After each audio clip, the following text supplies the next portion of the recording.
lakle lakle Inspector Tayai Tayai Tayai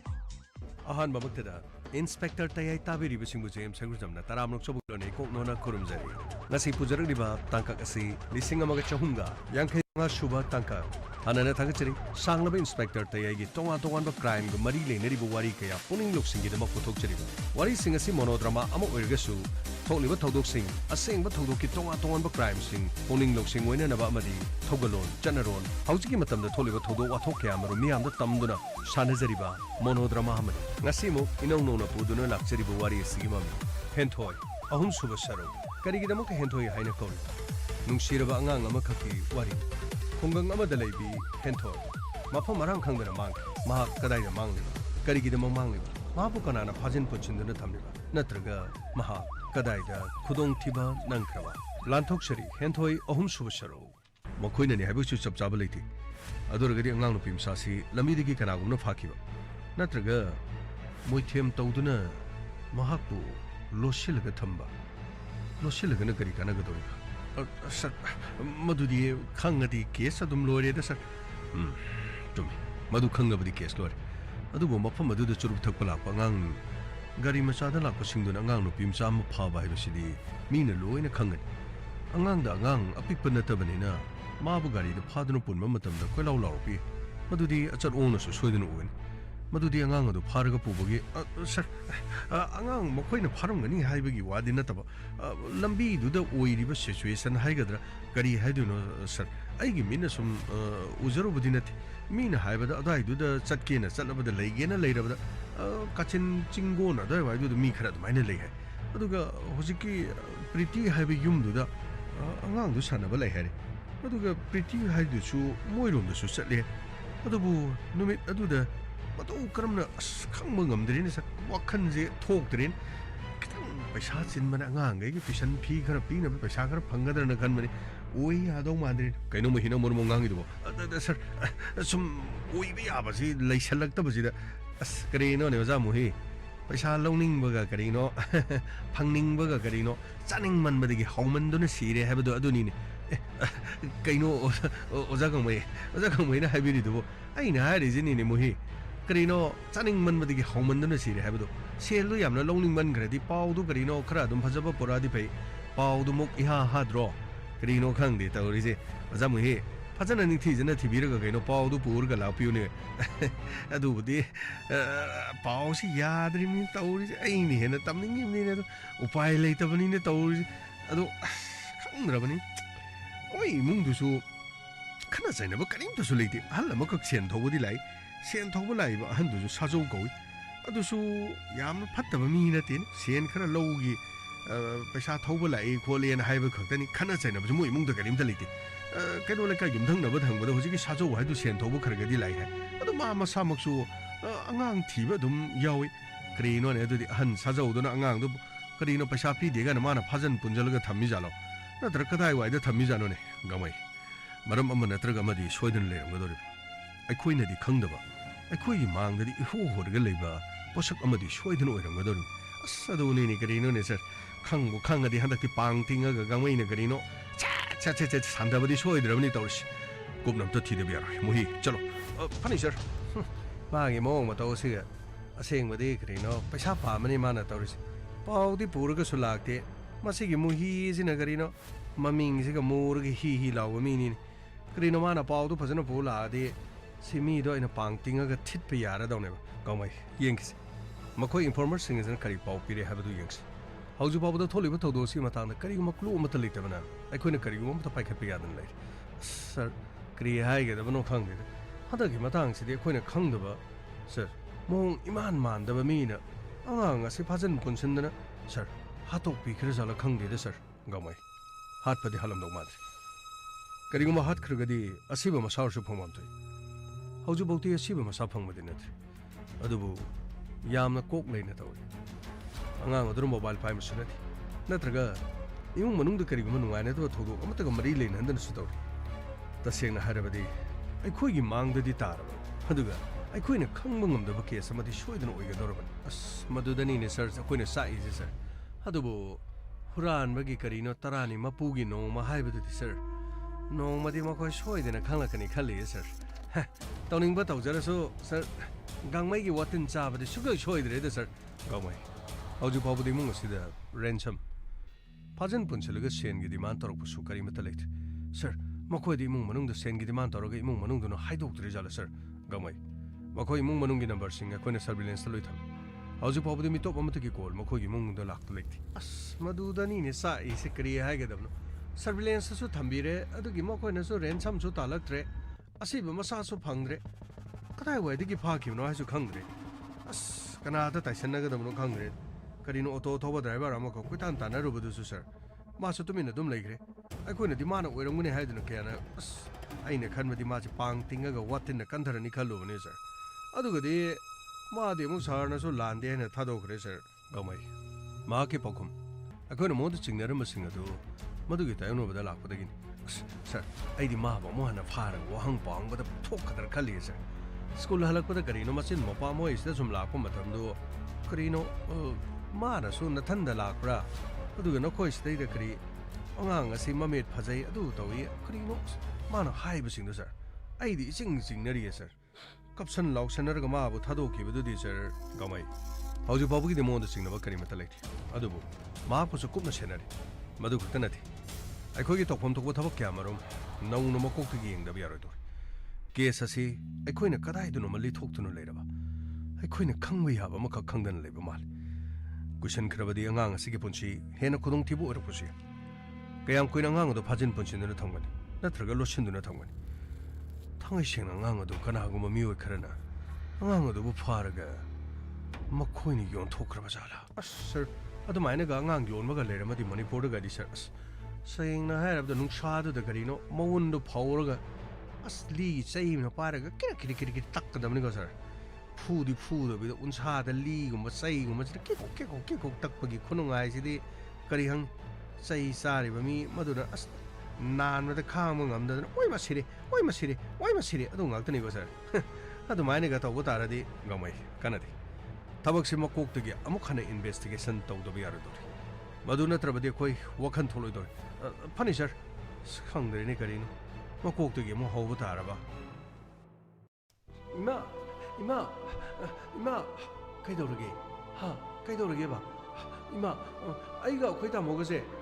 इमा अखोइना नुंसिबदा अखोइ तामोना अदुम हेना नुंसि आइबुदि यामना नुंसिबिदि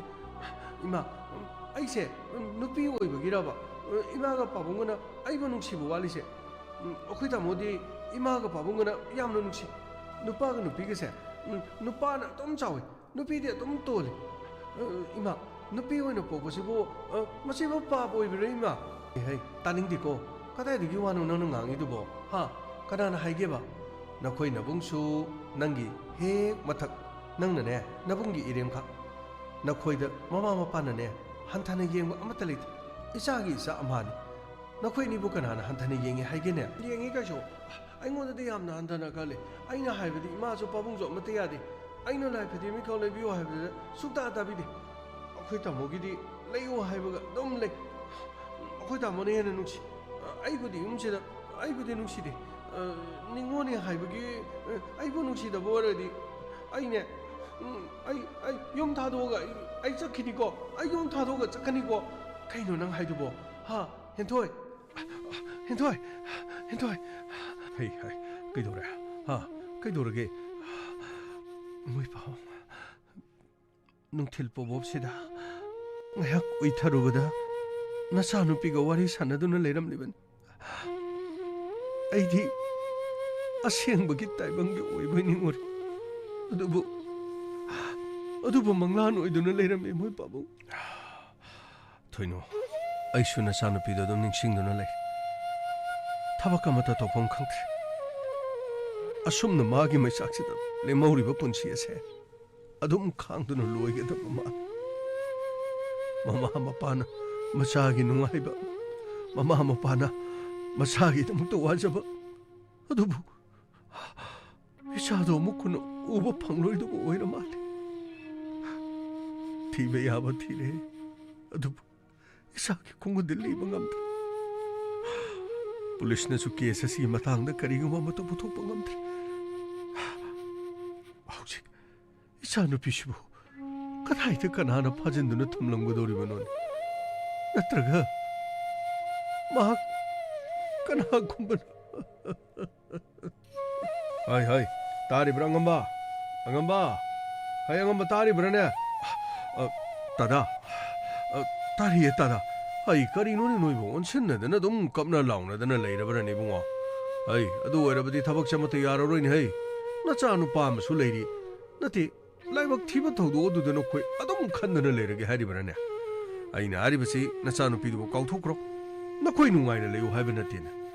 똥다 라카도리브 나사시수 미오이나바 시험다바 야로냐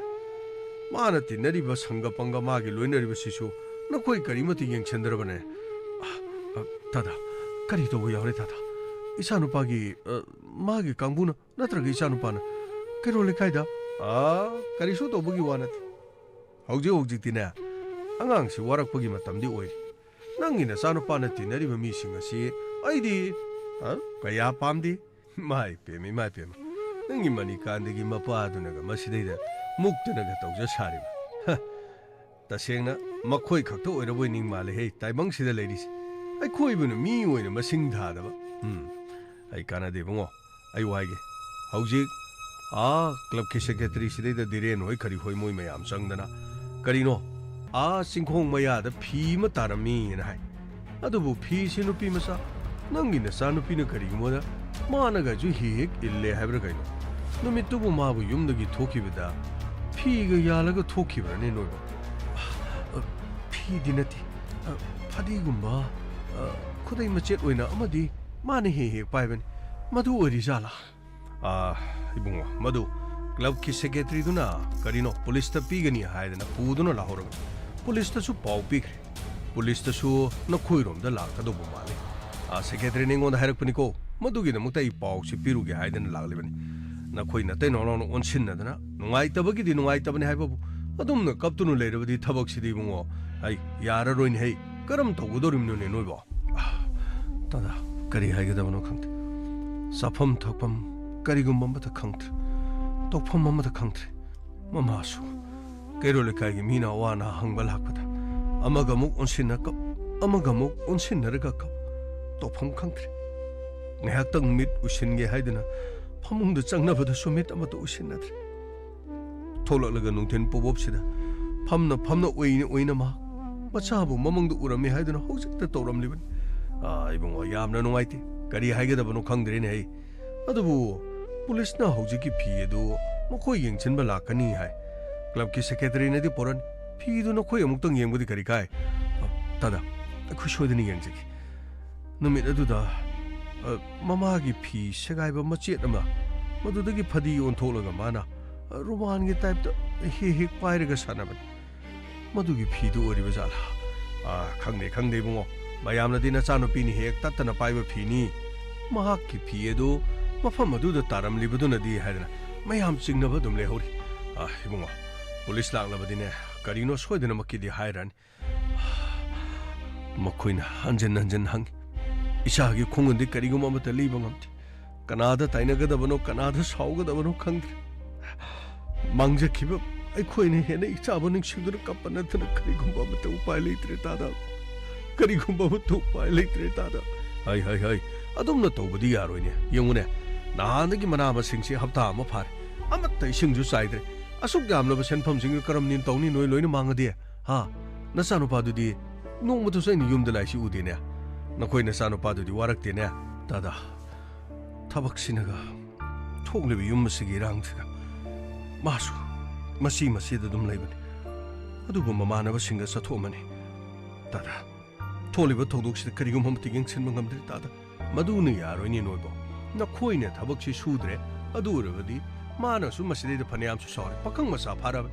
class 9 कारकपैसि बुंगो यामबनि नै पखंग मसाजी चपचान फरखदुरबनि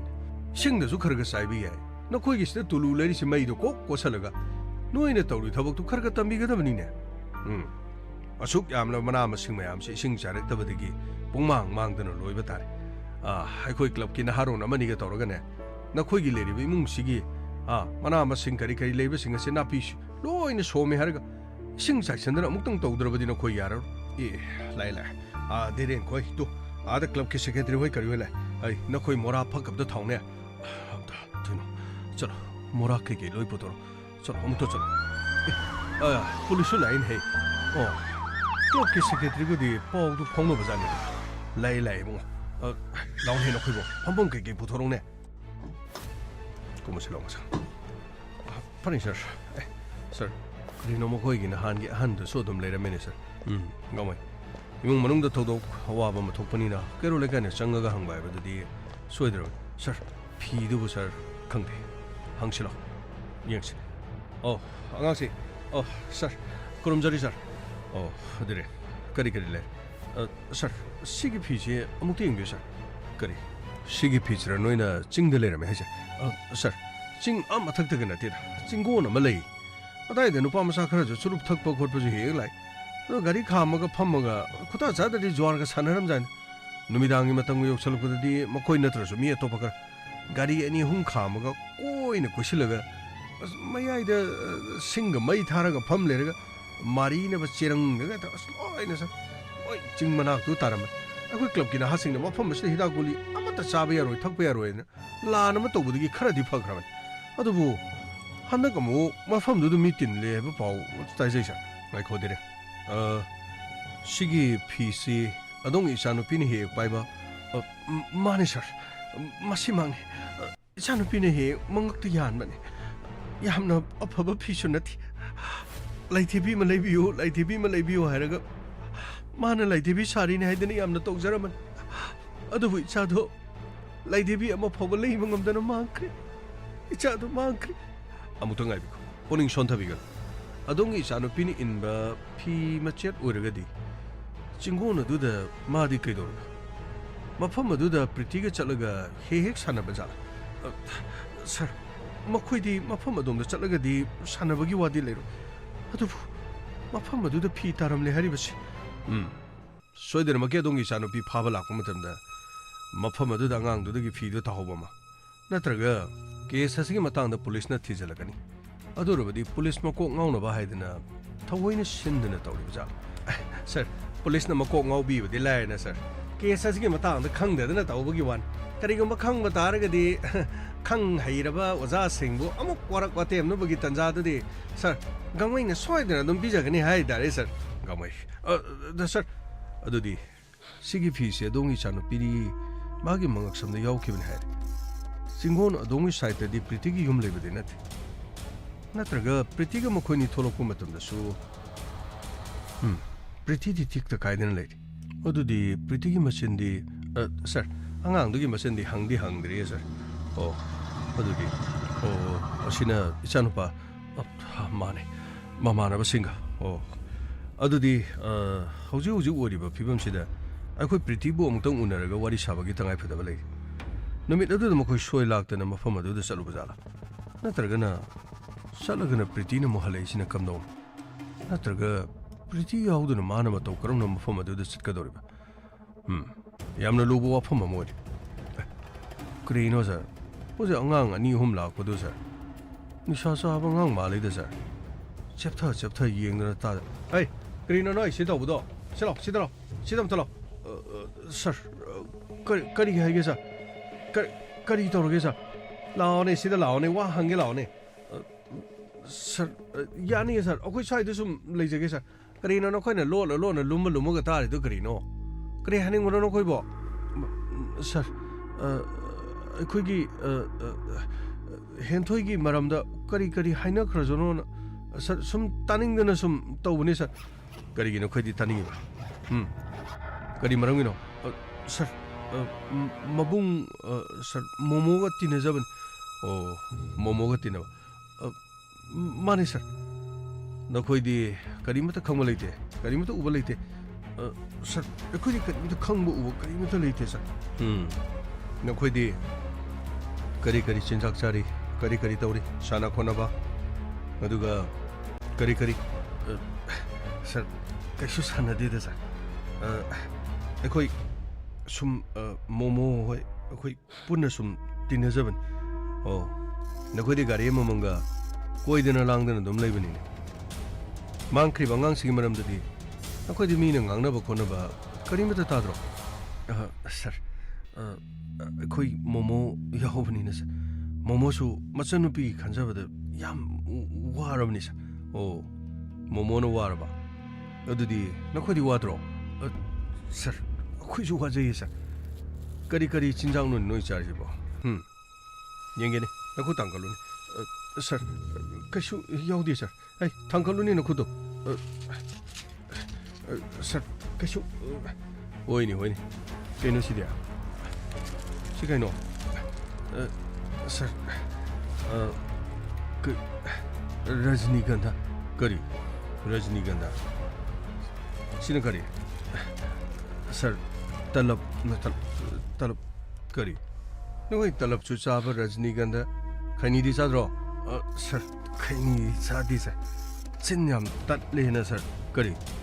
चिन्याम तलेबा चादी चारमरो sir सुम test तरुम बने सर अदुम तोखरे सर ओ नखोई मरी नंगी नमिंग करी सर आई देवराज नंगिना सर राजीव नंगिना सर आई देखोई पाउना मणिकांता न संगो युमदा बुदि सम अबोय ना ओ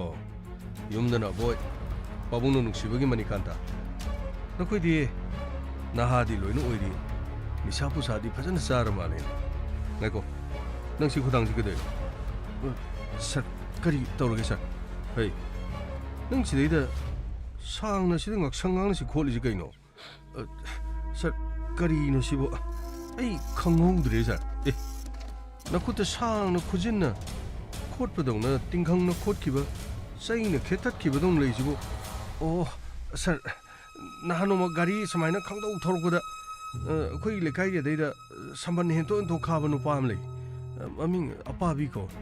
mai sambandu ek sang na hita masao maring to gari thobada sona gari la ena changsan badagi kitang thaijal laga thobudu da khutta moi sai dun khet kibra ga nom to ma hafet thoblak to gi ne sa adu oiram thong ma nungari ni noi sahi di nangna class kya sir ai 11 kajar nangi di sir ai su 11 kajar nana kamdo ba sir aina 10 oh aduga momona class 9 momona kaigino no khoi chawbudi samane mana class 9 kai sigayino sir kitang imong manung khudong sahudabdagi momo se ming chan mangam kidana angang ori da class ama sonthagi mama na banga kan aduga amana ma phero hobudagi class name do amoi ani mana class sab mana na 11 ka khib oh pare ngoksan na ganu ne no ko siguma phatabani sapu saje noi sagnu ne hoi sir haringai chajar ro sir nakoi talab khaini yu ganja kuli tablet makhan lei bising asi naha sing khalai matam da chaga dabani haibase kanamatan haidaban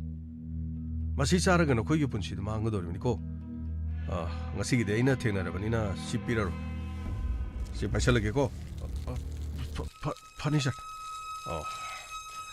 फरे दुदी फीसी अदोंगी सानुपीनी इनके हाबदी अखोसु मेक्सेन खंग अदुबु मफम अदुदा करिगे दमत फीसी लेरमलिबनो अदुदी खुजु खंग अदु मफम the खोइ दमतंग तापिरगा अखोइ हौजिगी चिंगोन साइतु दमतंग खोइ चलगा करिनो इनते येंगजे sir अखोइ गदुम चटमिनरसे फरे दिरेना दुदी अखोइ पुना चटमिनरसे furniture इबुंग inspector हौजिकपु फिबम सिबु करी करम हाइना पाम हौजुमकिदि केस असिदा खोइ करिगुम लंगला लंगजेन मत खंगदि अदुबु लंगला लंगजेन हरगदि नान अंगांग से मांग नुमित पाबुं खोसु यावरगा खोथि थिनाय अदु पाबुं मफम अदुददि फी सिमा ताबसु मयाम उदब जाला फी सि ताबदि अमत उदबनि अखोसु खलमलिबनि नमित अदुदा फी सि थेंगनफमदि थोकपुराय अदुबु मफम अदुदा फी सि अमु हुंदोकप लांगलिबा जा नत्रगा फी हुंदोकप लाकदोरसिन कनान ओइदोरिमनिबो सिबुंगो लोदि लोखरे हंदकि थबकसि इखंगदा खंगबा इउदो ओबा मी मने तौबदौना अदुबु अखोइनदि करिसु हाइबदि ngमदे करिनो खंद्रेनि बुंगो तौरसि पाबुं mayam changna thigi mafam aduda angang aduna sizinaba phi ama mafam duda mona thamam bai basisu angakpa madi wari natraga pakhong ama chali jala keku lo laga keku fongo haibugum keku lot pi shanari bajala mangkhiba ngang aduna ilamba phina mafam aduda kari ge muk leram leba pare pom akhoi muk chasaruki aduga club ki secretary sir akhoi lejar law dadi punna seminars funny sir gamai sir gari thongna batawsi funny sir screen hojik se bo sir angang gi phi lerama mafam du damo gamai makok tagi amuk hana case asi investigation to ba horogli hanna chamthoklaga amot pa kok pogum mosalagli ba case asi gi dama aseng machung langla langjin puthongna na bagi hanna chama haibudidi tangai phedabani law chana batawsi funny sir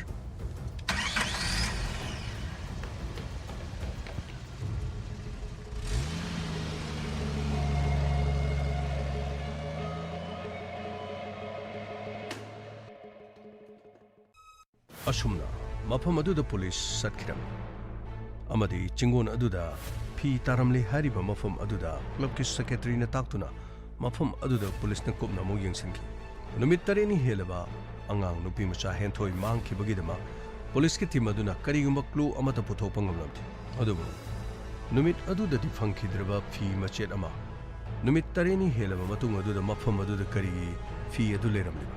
phi machet asidagi kari clue phangakadoriba mafam adu hek yobaga phi machet phangpham adu club ki secretary aduna police ki team aduda taklamni sir swai sidani ja sigi mafam sidani phi silerame as kari atopa mafam sidadi gamai sir akoi besi kari geligem pani sir santos bimo rahul pani sir yengbabu de koina loina kupni yengkraban anyway kariguma clue matang haibadi phi machet natragasu chingnaba yaba sir adugidi koina di loina yem karimata di tadabani sir pare dire amabure phi machet asi ahing aduda haibadi mayam changna thibadu dasu numidang dasu karimta phangide sir mafam asisu dum hanana thikraban adugi mathak dasu swaisi nupa masa singla alaga churup thakpa khaini chaba talab chaba karing matamdi numidang na gari khama yu thakpana chingba yam torma mafam sir adudi mafam asida lakwa mising angang adu phaba punbada yawbama natraga sir maduni aina sum khanjaris adubu sir mafam aduda phi ji kamaina puraga hundogga donina sir phidu hundokpa nataba phidu pura lakpadagi tahobam natraga mayam changna thiba numituda phi asi udaba haujina nungsi nungsana mayam mirakten mafamda phi su hundorokpadagi ubam as khangdre sir adubudi adu sir mafam asida leiram masinadi sir mina poraga hundokpa sir masibu diren asengmadi karino habada khoju khangdre yengba taredana sir kedore gamai sir karimata leithe sir jingnaba karigumba mata sir kadai digini da krisu da de da swai ji sir mayam laga loina khundokhiba khokhiba su male sir bhimo sir karimata leithe sir rahul sir jingnaba karimata leithe sir santos sir karimata leithe sir mafam asida phi si kramhaina thamamija aduga sir karino polai sir muhi hello muhi sir paung khale sir kari pauno sir hadak khima tang di sir pukat pamjo leitaba sir kitang madak ti mana se kitang yam khat piradi nangi selu dum pina nangi selu adumaina haijal kanune sir waro bibiyade kesi mai pak tabasina sir yam kai hena maru ibani nadi sir loki dabse sir adubu wafam ase yamna koi doktrabasu wakoi da sudarsu point ko hairone funny sir ai point laksage sir adu ai kitang sir soida yare moi makataro sir sundobuni hauji thoriba case asida sir henthoi hariba anga nupi misase siga magi mabung momo haise sir siga pomina bana the sir kari haba pomina bana the haba mane sir moise pomina badi nattaba sir adudi case asigadi kari mari lena ba sir aina haijaningi bo wapam asagi laksaningi bo wapam di angang ani si moi pokmin na din haisi mapadi punba kari mapadi punba aduga nangna haisi mani sar loksan biba dum sar thodo endona akhoi ko yamna wangba aduga hiram khodimak ta khangba sar aina haijari besida sarna khajik tang de dum khangbiramani khali sar adu sar manado nangidi seldu khaktani na uris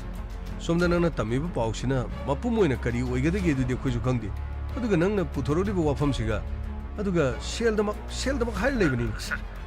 waro bibe de sir kitang angang singi ming san ba khotpagi matung pere hairaga hojiksi as how bing sangam ta sabjanati sir kari ma clue khara di soi phangbiramani ka sir koi sir di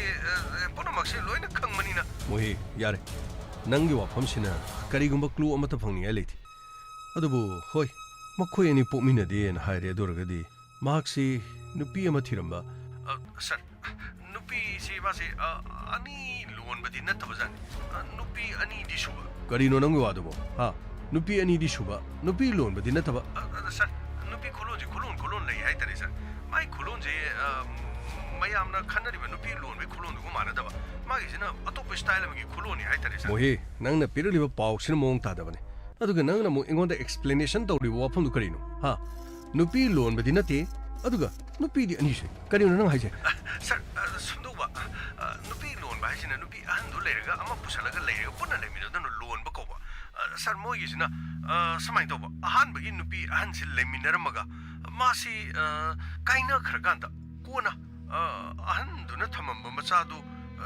ngasai moi kari angamba duna dum yoba haidi leminaraba haitare adu mana konangda nupi du lei tabadu da nupi ama mu kona mayum pana ba logjo bajani adugi nupi duni aduga mu henthoi amu pokuni adunani ngasai gi henthoi ga momo ga pomina den harisi oh adudi nahan makhai de makhoi nupi ani shui habasi koina khangudre sir adudi ai information je kana ba information ore ko sir kitang choktak na sir koi logdo ba su koi sigum ba case lak ta ba sam koi sir sobi ro no sir number sai gi gp do mo jabani sir sir fortune lo do sir moi nangi do ina soidana pigin pani sir makhata ho pawa thum bichar ke sir adam yani sir adudi sir thamjara ke sir yare moi thamo pani sir dire sir adudi angambasi nupi ani sir magi nupi ani se hoji habira ko chum ahanbada magi nupi ma leram mai nupi do kainaraga hoji ki nupi do ma kona muk thiben aduga momo harido ahanbadu gi nupi du gi machan gamai sir ai chana batawse sir kadai de sir aina haribasini gari thau ai tak funny sir sados sir chana batawse adudi dire sir chana na batawse aduga aingonda lambi daw funny sir no sasira gamai funny sir kadom no ne muksat kadoris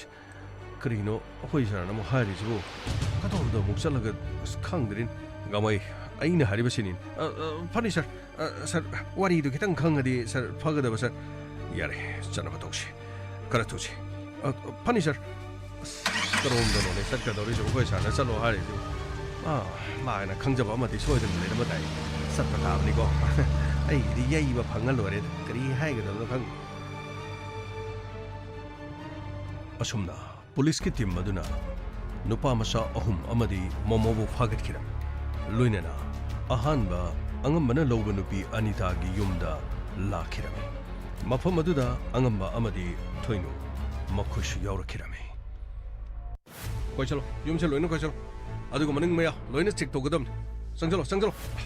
funny sir mi lebro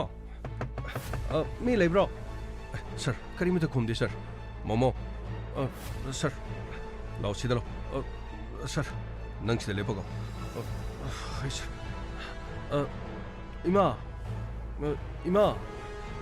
ima tabibra ima khumukti sir thongse namkhai funny sir green thongse namkhai ba ꯀꯔꯤꯅꯣ ꯊꯣꯡ ꯍꯥꯡꯗꯣꯛꯇꯨꯅ ꯂꯩꯔꯤꯕꯁꯤꯅ ꯀꯔꯤꯒꯤ sir ꯊꯣꯡ ꯅꯝꯈꯥꯏꯔꯛꯄꯒ ꯑꯩꯅ ꯑꯗꯨꯝ ꯍꯥꯡꯖꯔꯕꯅꯤ ꯑꯣ ꯁꯣꯝꯒꯤ ꯃꯤꯡ ꯃꯥꯅꯦ ꯑꯩ ꯑꯅꯤꯇꯥ ꯑꯗꯨꯗꯤ ꯍꯦꯟꯊꯣꯏ ꯀꯗꯥꯏ ꯂꯩꯕ ꯁꯔ ꯍꯦꯟꯊꯣꯏ ꯀꯔꯤ ꯍꯦꯟꯊꯣꯏ ꯀꯗꯥꯏꯗ ꯂꯩꯕꯒꯦ ꯍꯦꯟꯊꯣꯏ ꯀꯗꯥꯏꯗ ꯂꯣꯠꯁꯤꯟꯗꯨꯅ ꯊꯝꯕꯤꯕꯒꯦ ꯍꯥꯏꯕꯤꯌꯨ ꯍꯦꯟꯊꯣꯏ ꯇꯦꯛꯇ ꯀꯥꯏꯗꯅ ꯂꯩ ꯀꯔꯤ ꯍꯦꯟꯊꯣꯏ ꯇꯦꯛꯇ ꯀꯥꯏꯗꯅ ꯂꯩ ꯀꯔꯤꯒꯤꯗꯃꯛꯇ ꯍꯦꯟꯊꯣꯏ ꯂꯣꯠꯁꯤꯟꯗꯨꯅ ꯊꯝꯂꯤꯕ ꯁꯔ ꯃꯆꯥ ꯀꯥꯏꯅꯔꯕꯤ ꯃꯃꯥ ꯑꯃꯅꯤ ꯑꯗꯨꯁꯨ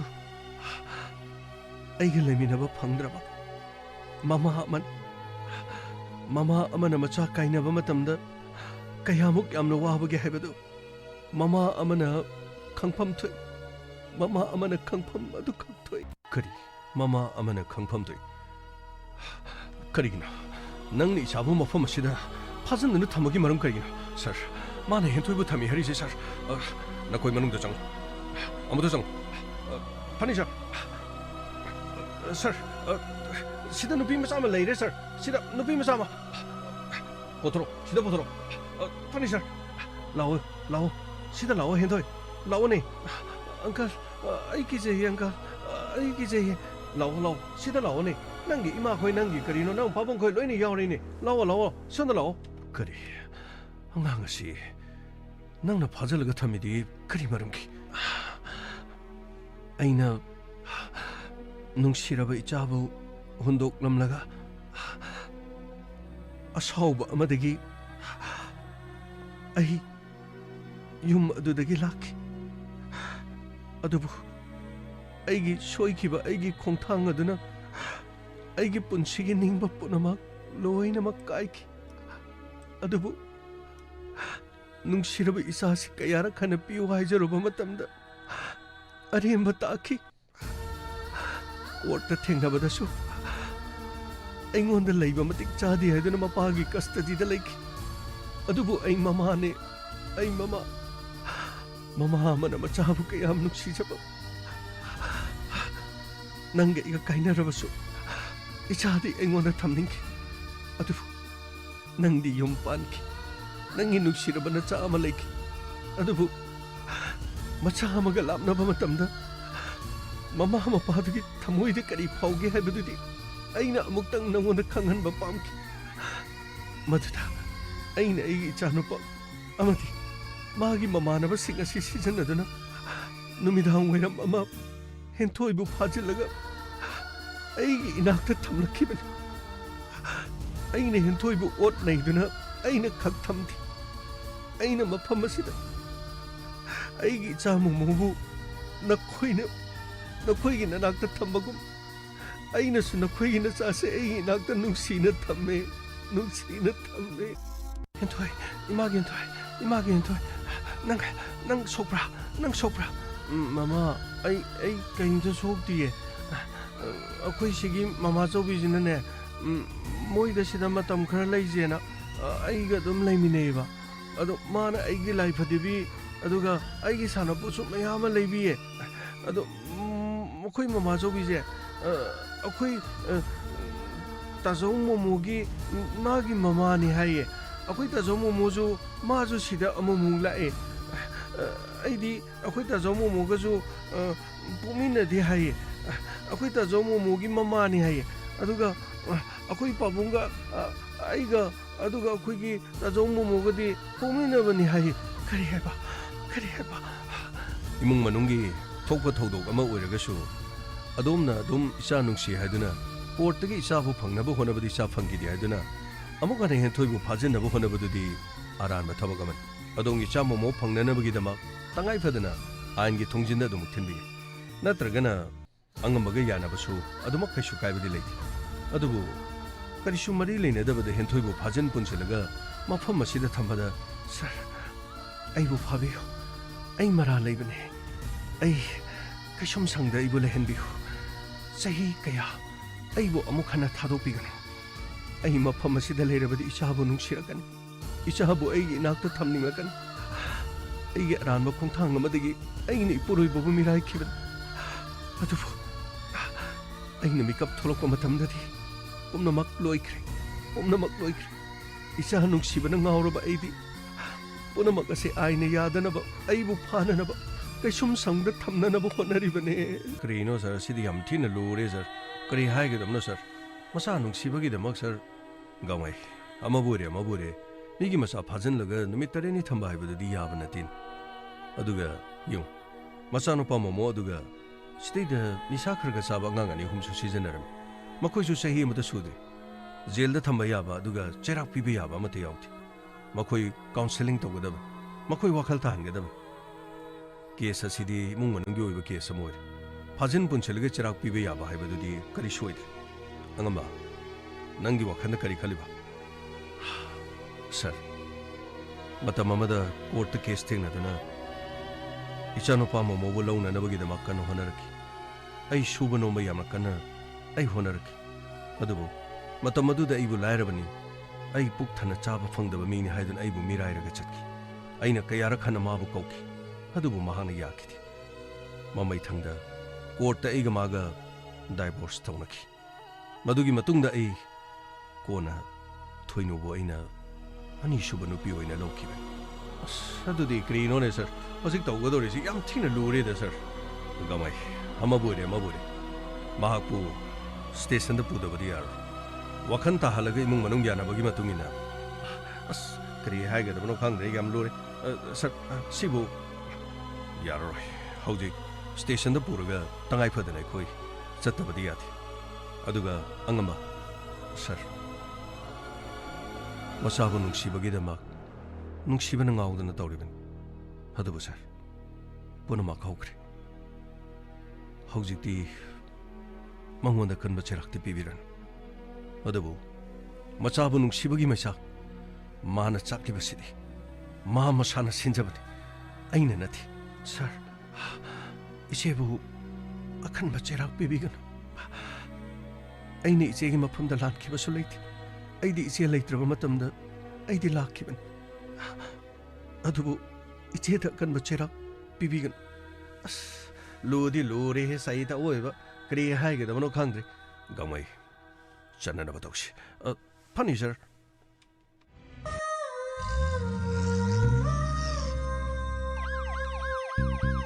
Lakle lakle Inspector Tayay tayay tayay Lakle lakle Lakle lakle Inspector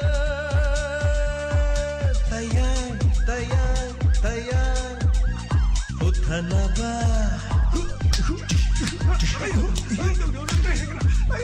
Kanbinaba. Thank you, sir. Welcome. Uthanaba. Kanbinaba. Inspector. Tayay, tayay, tayay. Lakle, lakle.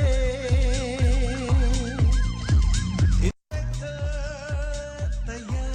tayay, tayay.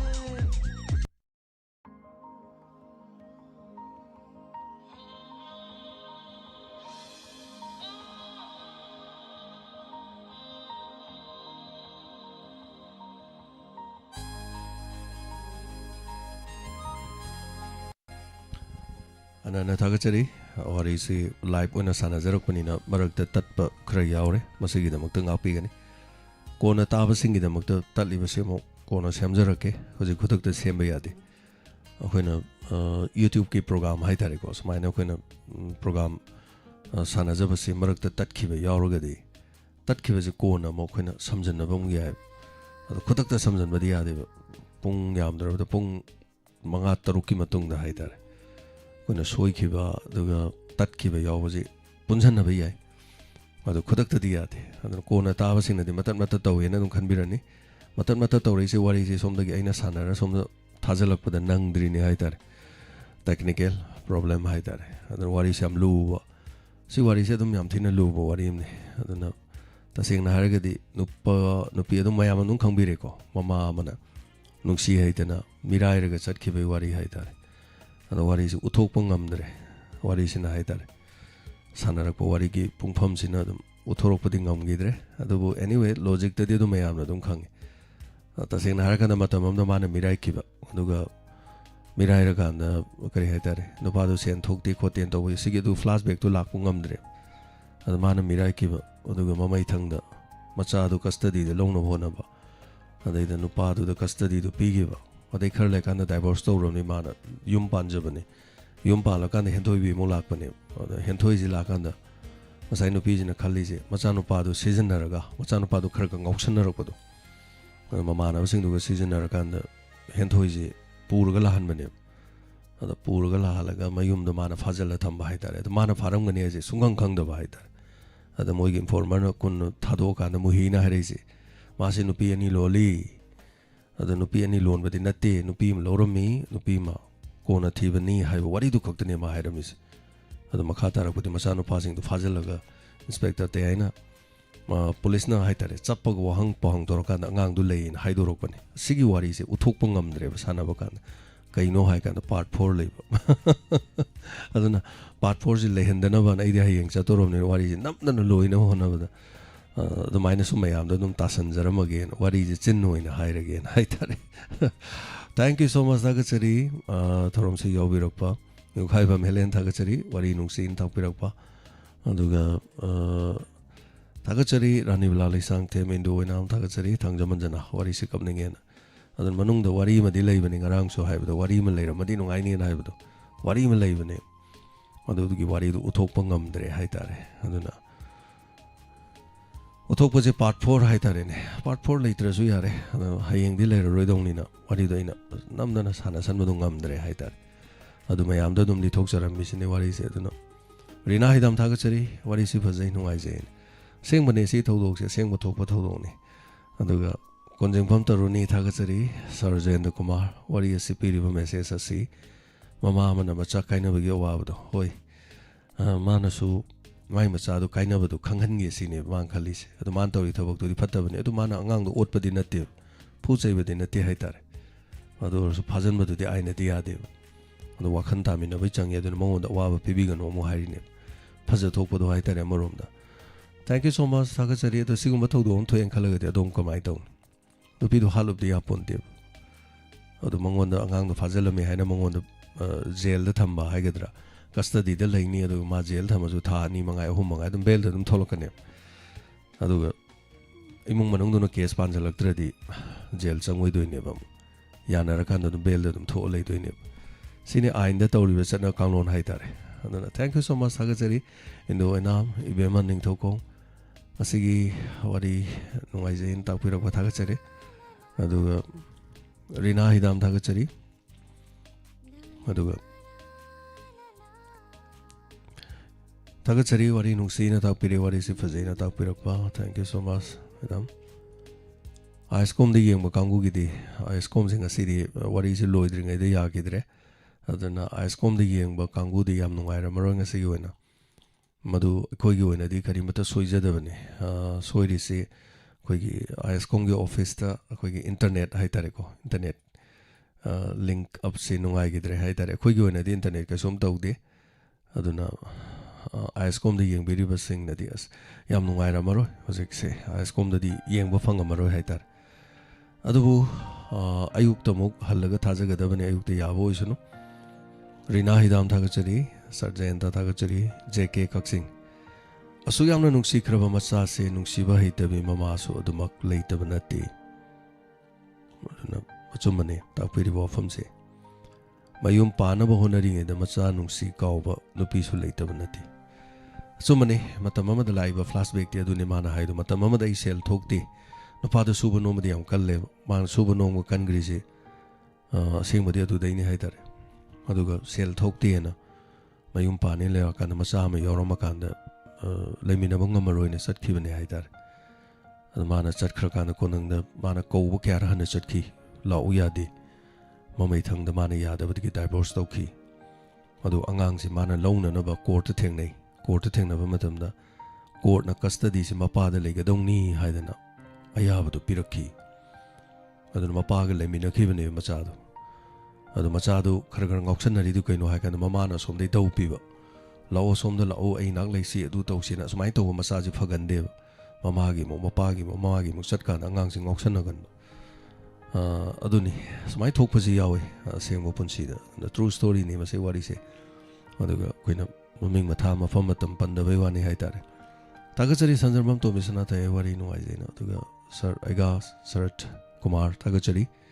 ꯍꯟꯅ ꯍꯟꯅ ꯑꯗꯨꯒ ꯔꯥꯅꯤꯕꯨꯂꯥ ꯂꯩꯁꯥꯡꯊꯦꯝ ꯊꯥꯒꯠꯆꯔꯤ ꯑꯖꯤꯠ ꯋꯥꯔꯤꯁꯦ ꯐꯠꯇ ꯅꯨꯡꯗ ꯊꯣꯛꯀꯗ꯭ꯔꯥ ꯈꯜꯂꯨꯕꯅꯤ ꯑꯗꯨꯒ ꯌꯥꯝ ꯅꯨꯡꯉꯥꯏꯔꯦ ꯁꯔꯕꯨ ꯊꯥꯒꯠꯆꯔꯤꯅ ꯇꯥꯛꯄꯤꯔꯤ ꯍꯣꯏ ꯑꯁꯦꯡꯕꯗꯤ ꯑꯗꯨꯅꯤ ꯑꯗꯨꯒ ꯁꯤꯒꯤ ꯋꯥꯔꯤꯁꯤꯒ ꯍꯥꯏꯐꯦꯠ ꯃꯥꯟꯅꯕ ꯋꯥꯔꯤ ꯑꯃꯁꯨ ꯑꯩꯅ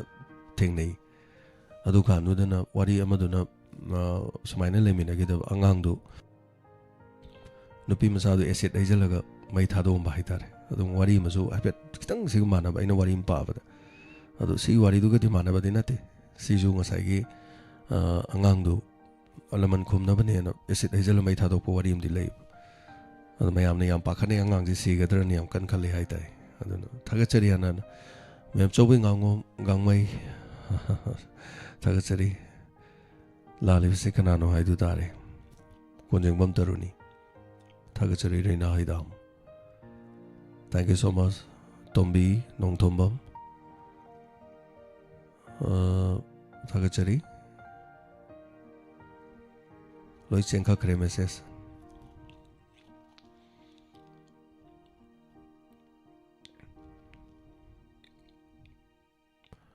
ꯁ꯭ꯂꯥꯎꯗꯤꯟ ꯈꯥꯟ ꯊꯥꯒꯠꯆꯔꯤ ꯌꯥꯝ ꯅꯨꯡꯁꯤ ꯍꯥꯟꯅ ꯃꯌꯥꯝ ꯁꯦꯕꯥ ꯇꯧꯕꯤꯌꯣꯅ ꯇꯥꯛꯄꯤꯔꯦ ꯊꯥꯒꯠꯆꯔꯤ ꯏꯃꯥ ꯉꯧꯕꯤ ꯊꯥꯒꯠꯆꯔꯤ ꯍꯟꯅ ꯃꯦꯁꯦꯖ ꯌꯥꯝꯃꯟꯗꯅ ꯉꯁꯤꯗꯤ ꯂꯣꯏ ꯆꯦꯟꯈꯠꯈ꯭ꯔꯦ ꯌꯧꯈ꯭ꯔꯦ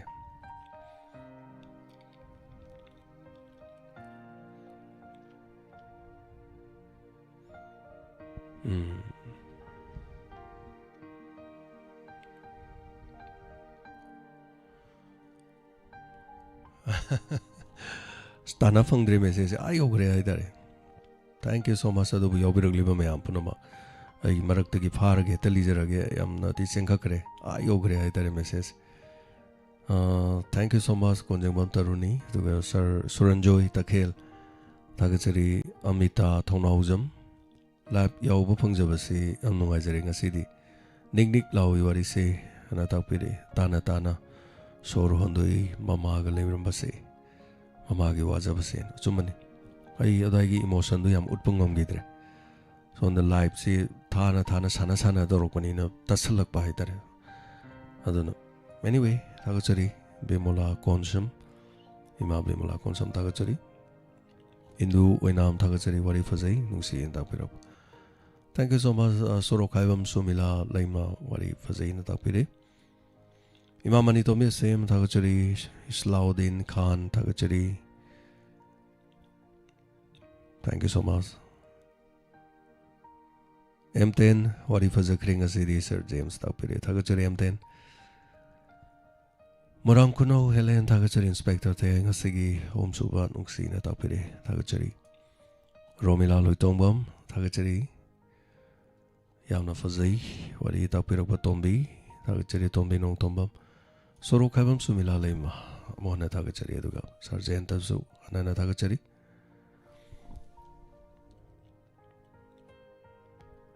Ma'am Sobing Angom Wari Nungsi sir. Happy journey. Take the guide and amuk. Tayay da muk unasi yes. Amuk ting nasi Thagachari Sargenta Angang Siram Gani Kalu ni Siram Dre. Thagachari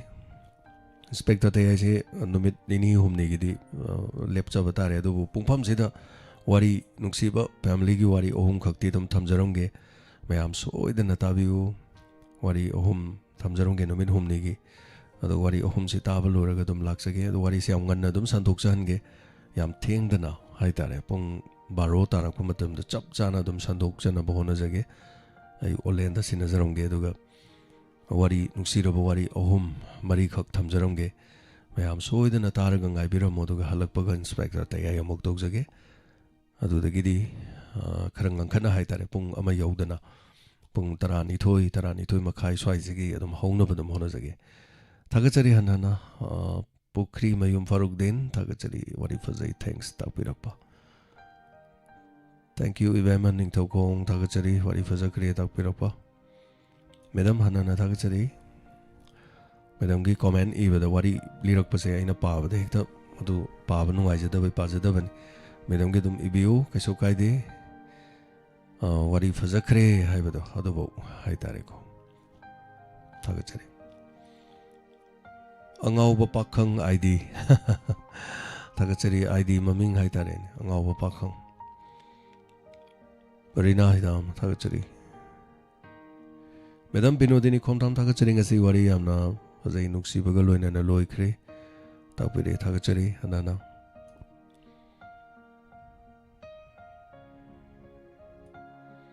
Ponima Chingakham थागचरी Sarat Kumar S.S. थागचरी Angobi Sagolwan थागचरी ma Thangjamanjana ngasi wari fazakre takpire Slaudin थागचरी hanana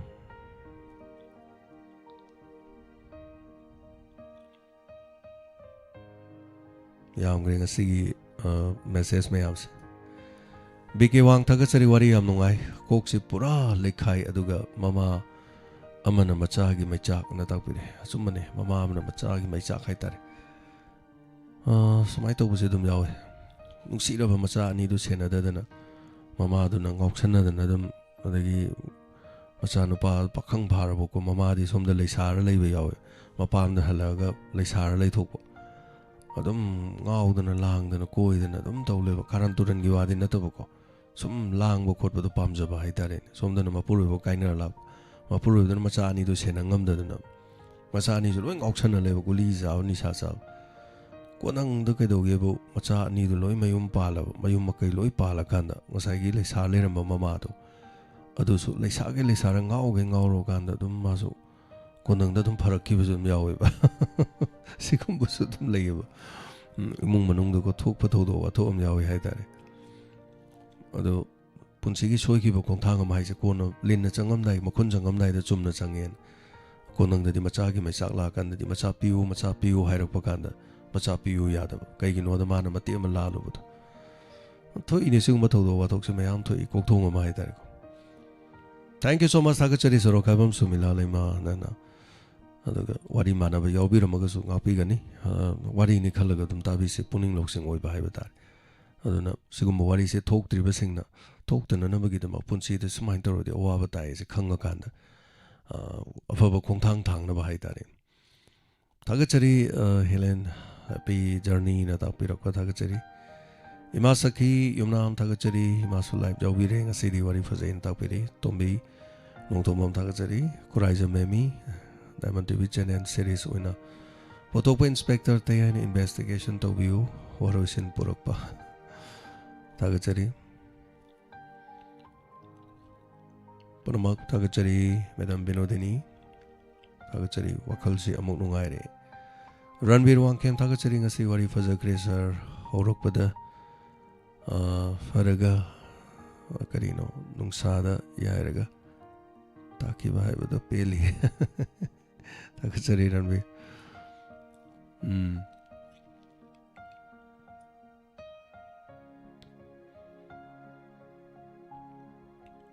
Nongmai them mamta थागचरी langlen to na sem थागचरी punamak sidiam yamgre aru saruk amani na khanbiraga mayam jawbi bani Hakruzam Sobita थागचरी aroibada atopana su oiramdre dana yes थागचरी chumani Facebook live ta lebiri basing hana थागचरी Ronita Gururi dubam wari si khoi lekai gi che amagi wari ga khara khara manei ningsing dei angang du lekhidre matom ta thori yalaga sirame थागचरी hanana Ronita aduga थागचरी yawbiri basing asige Facebook live pi mai ngak piri basing haitare thank you so much hanana थागचरी aduga hayeng ayuk pungning gi warol kitang ngang khacharaga tawjagani pung 12 makhai aduga kitang ngang khacharaga aduga inspector tayan numid homni khotang lepchagi mayam aduga masigi mahutan nungai raba wari mayam tabe yaba family gi nuksi ngon gi wari thamjaram ge wari inspector yaudaba haitare taya yaudaba wari ahumkhak thamjaramge mayam mathang mathang tabiu thagachari hanana ngasigi damuktadi mayam punamak hanana thagachari madam binodini sidi waba malena waba nate madam kon kitang taba haitar thank you so much apabai apabu iminarasi hanana thagachari mayam punamak kai khumnajari sandukjari bathoram asigi makhataba radio ki ona matang solution jari ISCOM dadi makhatana dum chathakigani amadi GTPL cable da makhatana chathakigani punama pukhurum jari apabai apabu iminarasi asigi hanana thoram tabiri basing lusin jabagi ayabadu mayam punamakti logjari nungai na pothabiu aduga matam numit humni gi matungda amuk makhatana inspector tayai da wari nungai raba puduna laksage soidinamaki mayam punamapu amuhana thingnabagi ayabadu logjari kurum jari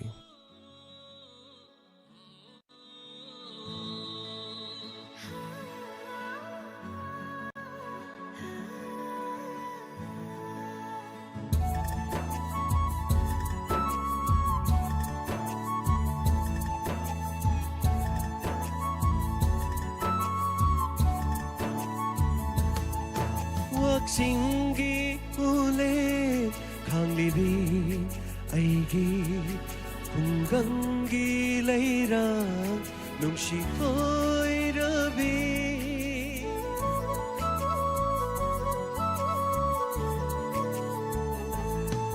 Waksingi ule khanglibi aigi kungangi leira nungshi Inure urure mafam khudinda leite nangumbi chamjara benintibi leite nangumbi chamjara benintibi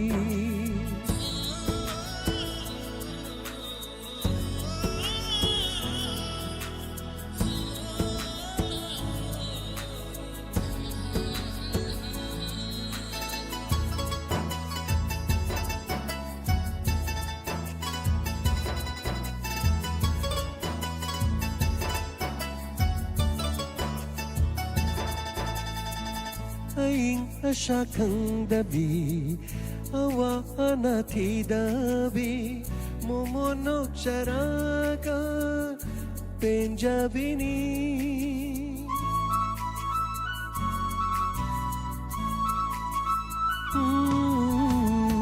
Aing asya kang dabi awa anati dabi momonok charaka penjabini kalakmi hauklai jadabi humangmal na hingjabi shumke ke dananing thibini thajana ikai bini inure urure mafam khudinda leite nangumbi chamjara bening thibi leite nangumbi chamjara bintibi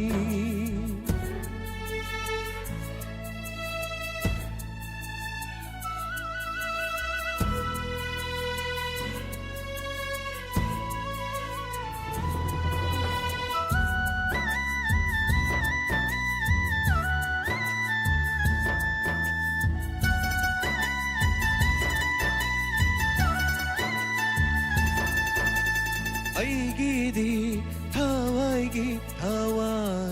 oiribi nang tani aigidi unshigi oi jage